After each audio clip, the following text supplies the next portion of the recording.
Hello, everyone. Welcome back to Ancient Lit. Okay, so student response corner time. Thank you guys for your submissions on Monday.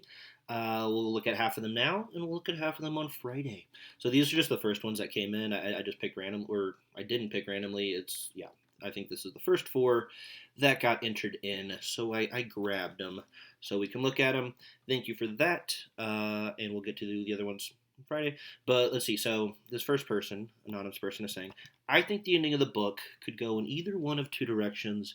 I think that it will all end peacefully with a treaty and resolution, or a huge fight could break out and everything will end in pure chaos. It all depends on the attitude that everyone carries." Interesting. Yeah, it looks like it's going to be somewhere between those two poles, whether it's just like fighting until the very end or maybe some kind of treaty. We started hearing uh, from various characters in Book 11 at the beginning how much people don't like this fighting. So who knows? That definitely could lead to some kind of more peaceful resolution. Um, Second one, I believe that the finishing touch will be war where Aeneas may or may not die. Way to hedge your bets. No, I'm kidding. As the title of the last book says, The Sword Decides All, it is easy to assume that in their victory and deliverance of their blood for the beginning of Rome, there will be many deaths and a lot of bloodshedding. Yeah, that seems definitely true, regardless of how things actually end in Book 12. There's a lot of sacrifice involved beyond just them actually getting to Italy in the first place. And I think that's what Virgil is trying to show us with the second half, is that it had to be fought for. Rome, that is, before they finally take their place. Yeah, as Rome's possible descendants. Yeah, well, there's definitely going to be at least a little more fighting. I think that Aeneas will die. In all the other books, big characters die. Interesting. Yeah, we could have a scenario like that. I can't think of too many books that actually totally do that. Cedric dies in Goblet of Fire, Harry Potter. He's not a main character though. I know there's more books than just Harry Potter. Lord of the Rings. Let's see. Isn't there like an important human who dies in Lord of the Rings? Yeah, in the Fellowship, it's the guy who's mean to Aragorn. But anyway, yeah, maybe. I mean, Aeneas could totally die because we've talked about before that Aeneas, like, quote unquote, founds Rome, kind of in a loosey, figurative kind of way, because he himself isn't the one who actually like breaks soil on what is like literally Rome. His son is in charge of Alba Longa, which is proto Rome, but it's not Rome. So yeah, it's not even Aeneas, or in what's his name, Ascanius technically, who does that either. So Aeneas doesn't have to be like, he just had to get his people to the peninsula. That's all he had to do. He's done that technically. I guess he has to help them fight off the people who believe them to be invaders, somewhat blamelessly. But after that, who knows? Last one. I believe that Turnus will die because of his decision not to stop fighting. Aeneas will then spare Latinus because of the pleadings of Lavinia. I like that. That's, yeah. I mean, I'll be straight up honest. I don't totally remember how. I know the general brushstrokes of the last book, but I don't know exactly how things play out with Latinus and Lavinia. But that sounds correct. Latinus will give Aeneas his kingdom and gratitude for his life and acknowledgement of Aeneas' purpose. That's I like that one. That's very like well thought out in terms of what's going to happen with Lavinia. Because remember, it's kind of gotten buried at this point, but Aeneas is trying to marry Lavinia. That's like the whole deal, that he needs to um, join with an Italian bloodline. Remember, there are no women and children with them. Maybe a couple stragglers, but they left them all in Sicily, right? I guess they could send for them later, but the Trojans at this point are literally just soldiers. And so that's, I mean, marriage has like a very kind of literal function for Aeneas. All right, cool. Let's see. I think I only have like two slides that actually have notes, but the rest of this book is pretty interesting. Keep in mind, I am literally rereading this with you guys. It's been like years since I read this originally. So the whole Camilla thing has been interesting to look at. I'll be honest, I don't. Her name rang a bell for me, but when I read this book again, uh, she stands out because I had kind of forgotten about her. And my note here, Camilla gets a lot of build up inscription, but for what? Like, what for exactly? And that is not a leading question. I'm not totally sure. I like the flavor that it adds to Book 11. I think it gives a nice character for us to kind of focus on, and we have like a quick little arc. Like we have this like little tiny episode going on with Camilla that just really comes out of nowhere. But I do think it gives depth to this back half of the poem that was starting to kind of lack. I like her more than Nisus and Euryalus, I'll be honest. So it's kind of hard to get excited about Nisus and Euryalus. But anyway, so yeah, I mean we've already talked about her, but she seems like a cool person.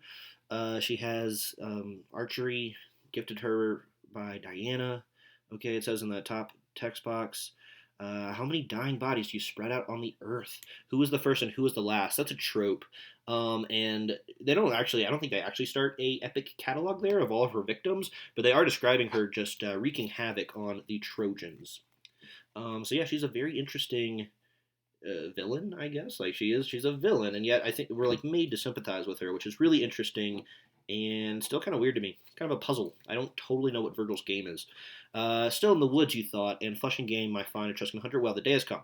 When a woman's weapon proves your daydreams wrong. So, yeah, she's not unaware of the fact that she stands out of the battlefield. All right, I said I would give a few notes on Diana slash Artemis because I mean she came up, but yeah. So she's the patron goddess of Camilla. We see this a lot. Obviously, in Iliad, every god or goddess had their favorite. Athena liked Odysseus and Diomedes a lot, so she would help them directly. We saw Venus doing things with Aeneas because that's her son, or Aphrodite, if we're going by Iliad names. So yeah, some of what Virgil might be doing is introducing another character like that, and I'll get to the people she's kind of like standing in for in terms of being an homage to Iliad, talking about Camilla here. But anyway, so Diana is a sister to Apollo, which will be kind of interesting in a second, or if you actually read the book, you know why it's interesting. She had a single measly cameo in Iliad right at the end. Remember, it was the second, third to last book, where all the gods come out to have like a quick little clash with one another, and it would seem like Pokemon. It's like we had Hephaestus fighting with the river god, and then Diana. I forget who her pairing was. I should have looked it up. I don't know. Maybe I'll look it up for next time. But let's see. This is an important goddess for the Greco-Roman world. She's worshipped all throughout the Mediterranean for centuries. And sometimes she's called Phoebe because her brother Apollo is Phoebus, and she's sometimes Phoebe. So yeah, she's also associated with the moon in addition to the hunt and all of that good stuff. And then I also kind of just like quickly want to talk about another goddess who not super important, honestly, to this book, but it's just kind of an interesting historical tidbit. And this would totally, the notes on this side will totally be something that could end up on a final quiz that we take in May, which will probably be on the second half of Aeneid, as well as Shakespeare. So you might want to write these down. But anyway, they mention this guy, Chlorius, who Camilla is stalking.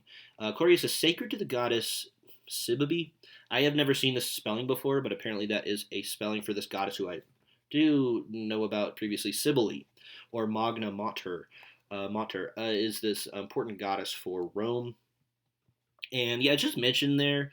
And then if you look in the back, because I was like, is that a typo? Cybele? Sibib?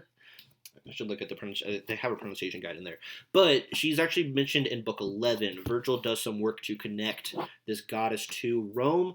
The one interesting tidbit about her is just that she is this Anatolian goddess, meaning she's from Turkey. She's from the part of the world where the Trojan War happened. She's like to the south of Phrygia, which is that part of the northern, where the Balkan Peninsula basically meets Turkey. And she comes to Rome in the 3rd century because Sibylline oracles apparently consult the Sibylline texts and tell Roman officials that they need to go recover this goddess because Rome is going through a really rough time. This is right before Rome kind of has a breakthrough in terms of being the serious power that it'll eventually become more and more. They are in the middle of the Second Punic War, which is the most costly for Rome. There's a lot of famine apparently during this time, and there's even like a meteor shower that spooked some of the superstitious types. So they sent a ship of Romans to Turkey to go to a temple in Turkey and actually get this goddess physically. They got the representation of her, which was a black meteoric stone. So I've talked about this before in Latin, but the physicality of statues of gods and representations of gods was actually really important. And yeah, we had this meteor, or like a chunk of a meteor. It could have just been mined from a cave or something, but originally at some point it was an actual like space object, which is kind of crazy. And that was Cybele for them. And so Rome brings it back. They do this all the time. They go to different places that they conquer, and they actually literally bring back gods, literally and figuratively. So anyway, that's when she becomes important to Romans. But Virgil does a little bit of footwork in book three to make it seem like that was always fated for this goddess to become a big deal in Rome, because Aeneas is also sort of from Turkey. We can definitely like talk about Troy as being in Turkey or modern day Turkey, and that's where this goddess is from. But anyway, thought that was interesting. She just gets name dropped, and so I went on a tangent. All right, so let's see. Um, so Camilla is just like she's eating a lot of dudes, and then this dude Aruns comes up, and then Jupiter is watching from on high. He stirs Etruscan Tarquin. Tarquin is one of the Trojan allies. He spurs him or stirs him into the savage fighting, lashing the trooper on with the rough spur of rage. That's an upper right. And then that Tarkin guy has this kind of funny speech that's in the middle where it's very Iliadic in that he's just like making fun of them. He's like, "Oh, you guys are so good at partying. What's going on now? Like you need to get out in the battlefield and fight as hard as you like to hang out, basically." Um, and yeah, this is just very much something that would have happened in Iliad. And it's just like showing us that there's this ebb and flow to the battle. That Camilla's doing really good for the Rutulians and the Latins. So then Tarquin comes to spur on the Trojans to do better. But anyway, this guy Aruns comes up and he prays to Apollo. He says, "I am not bent on plunder shipped from a girl, no trophy over her corpse. My other feats of arms will win me glory." But he goes on to say, like, let me actually get this kill, I guess. And he prays to Apollo. So this is kind of interesting to me because Apollo, he like helps him. He heard the prayer that would win the day, but part he scattered abroad, meaning like he doesn't listen to everything Aruns asks for. He basically says that he's gonna if you look in the middle of the upper text box, should cut Camilla down and sudden death. That he granted, but not that his noble land should see him home again. So it's like, yeah, you're gonna be able to do this, but you're gonna die too. But yeah, that's just weird because Diana is a big fan of Camilla, and so I don't. It seems like Apollo would almost want to back off or something and not help someone take down a person who is very very important to his sister. But so be it, I guess. It happens anyway. So yeah, that's kind of weird. And then let's see. Here's what she says. This far, Aka, my sister, and I can go. Oh yeah, so she does die, unfortunately. I think that's over here. 1 second. Okay, yeah, I had to look up killing me to know this. Artemis, what side she was on in the Trojan War, and she was on the side of the Trojans, as well as Apollo. So in the Iliad they work together, which makes sense that they usually don't have an antagonistic relationship. So it's kind of interesting. That's a description of when Camille actually dies there at the bottom, but we don't have to dwell on it, I guess. And yeah, so let's see. Is this Diana talking right here? Too cruel, dear girl, too cruel the price you pay. What gain for you, your lonely life in the forest, serving Diana? But your queen has not deserted you, shorn of honor, not in your hour of death. Whoever defiled your body with that wound will pay with the death that he deserves. So, Diana slash Artemis is sad about this, but she is going to do what any good Greco-Roman god does and take a vengeance. And she does that really quickly. She sends down Opus. Yeah, that's right. The nymph helper, and Opus is able to fight. Sorry, I guess I like lost my. I need to get the correct text box for when that happens. 1 sec. Okay, I found the proper text boxes. When I edit in the middle of recording a video, I never know how it works for you guys on your end. I mean, I'll find out as soon as I finish this. But it's like once you make changes to the slide, it's like it's always going to be that way. So you guys might be really confused right now. But anyway, this is the description of Opus coming down really quick. And she sees Aruns and she says, "Why running away? Step right up. Just come this way to die. Collect the reward you've earned for Camilla's death. Just think you are to die by the arrows of Diana," which I guess is its own honor in a way. And then he hears a whizzing shaft, and it leaves him sprawled in the nameless dust, and Opus flies away to Mount Olympus. So Camilla's name will probably live on, but this guy, not so sure. Nameless dust. It's pretty bad. Yep. And yeah, I'm just asking. This is the end of the video, basically, in the book. This kind of riles up the Rutulians to know that Camilla is defeated. But then the Trojans start to have a comeback, and they bust through the gate of the Latian city, and women are inspired to start helping. It's kind of interesting. Yep. Okay. And I had that textbook too, but yeah, text box. It describes a lot of women in like Latin women, Italian women, um, willing to fight because they're inspired by Camilla.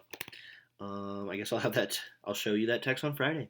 But anyway, I'm still left wondering who is this Camilla? Like, what is she? What is her purpose? We talked about previously that maybe this is just Virgil's way of kind of admitting that Turnus has limitations as a villain. So he just invents this new villain.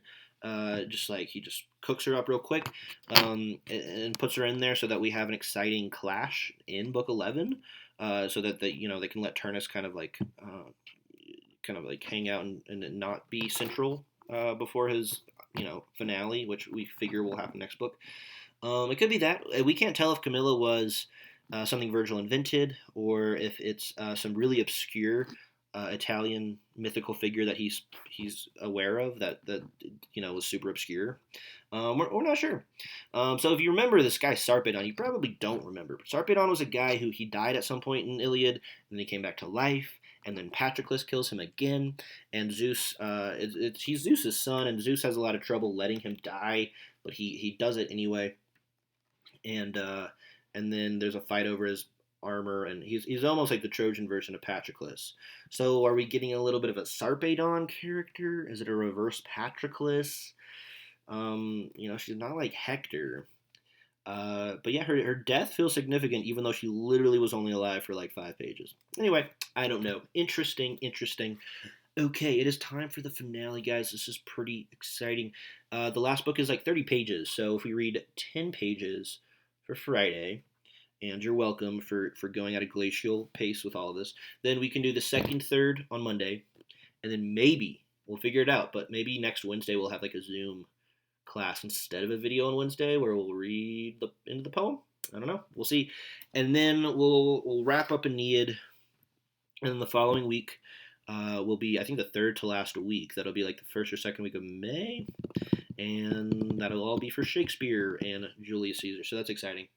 All right, the final Aeneid quiz on Friday. So do be ready for one more. You guys are doing pretty good with these. I know they're probably getting old at this point, but this is the last one.